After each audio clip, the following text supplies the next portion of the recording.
Hey people, this is second video of the series of videos in which I'm solving and explaining previous year board questions from the chapter accounting for share capital. So we've taken the second part of the main 2020 question that was asked earlier. It was actually a 4-mark question. It was an 8-mark question divided into two. The one we solved in the previous video was the first part of the question, and this is the second part of the question. We have Max Ltd, which forfeited 500 shares of rupees 100 each for non-payment of first call of 20 per share and final call of 25 per share. 250 of these shares were reissued at 50 per share fully paid up. Past necessary journal entries in the books of Max Ltd for forfeiture and reissue of shares. Also prepare share forfeiture account. Now, this question does not have the same kind of difficulty that I had in the previous question. In the previous question, we had premium in forfeiture and there was calls and arrears and it was a pro rata question. But if you notice, in this question, there is no pro rata allotment or anything. It's just a direct question in which 500 shares have been forfeited, certain amount has not been paid. But they want you to prepare the share forfeiture account. That is something new that they've given in this question, but it's not very difficult. You will find out as we do it. So if we don't have any premium involved in the question, the entries for forfeiture is very simple and straightforward. Am I right, my dear children? It's just share forfeiture account debit.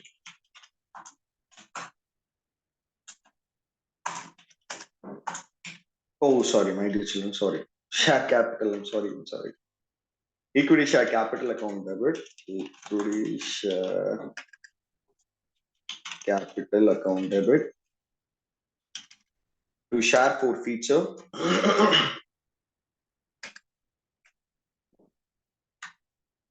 Please excuse me. Still getting used to my new keyboard. So that's why the difficulty. Yeah. Equity share capital account debit to share forfeiture account to calls and arrears account.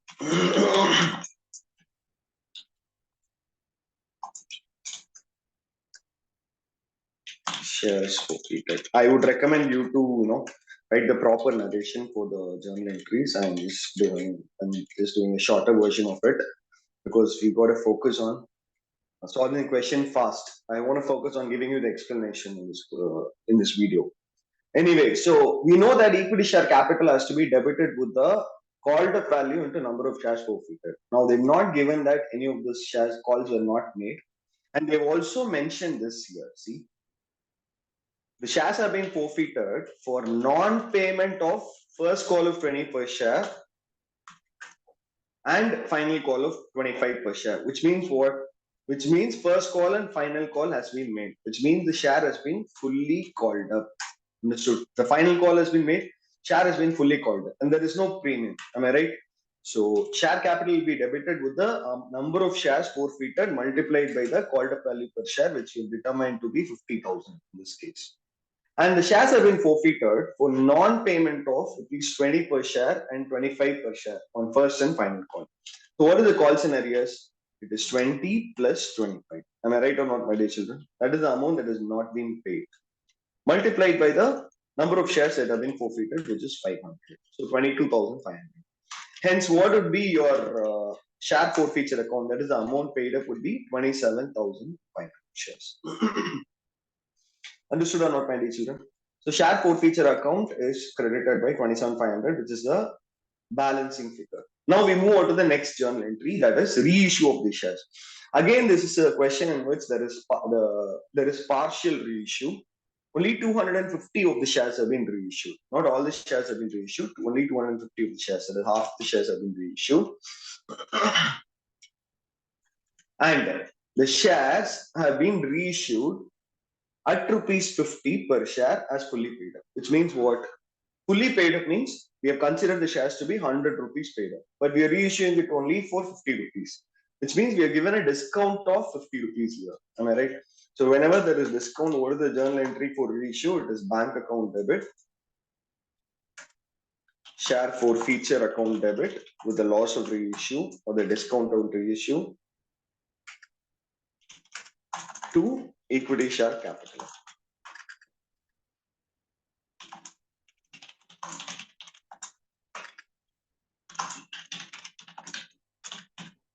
So that would be what, my dear children? 500 shares have been reissued for rupees 50 per share. So that will be 50 into 25, 500, which is 25,000. And the shares have been reissued as fully paid up. So that would be 500 into 100. So 50,000. So the discount given would be the balancing figure, which is 25,000. Now, we also have to account for the profit on reissue by transferring it to capital reserve. The journal entry for that, which we've already learned, is share forfeiture account debit to capital reserve account. Profit on reissue. Profit on reissue transferred to capital reserve. Now, this is a case of partial reissue. As I've already told you before, whenever there is a case of partial reissue, we have to do this working note of computing the profit on reissue. And in order to do that, what do? We find out the profit on reissue per share, and then we multiply with the number of shares reissued.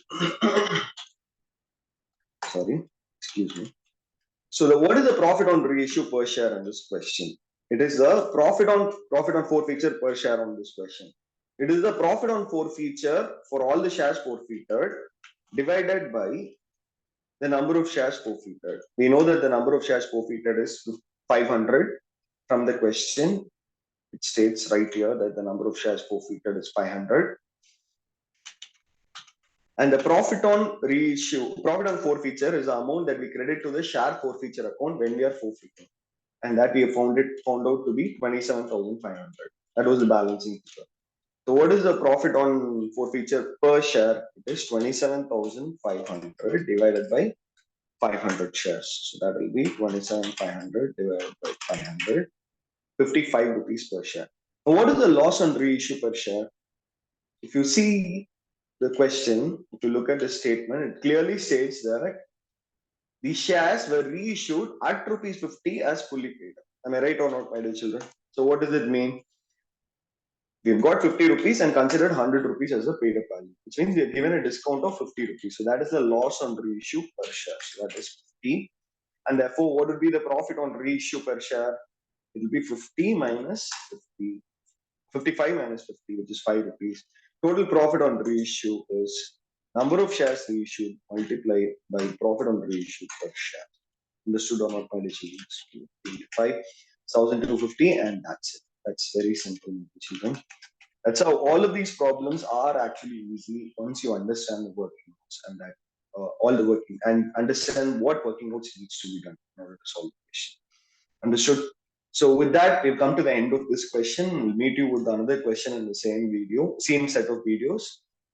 Till then, you take care, have fun, and study well. Bye.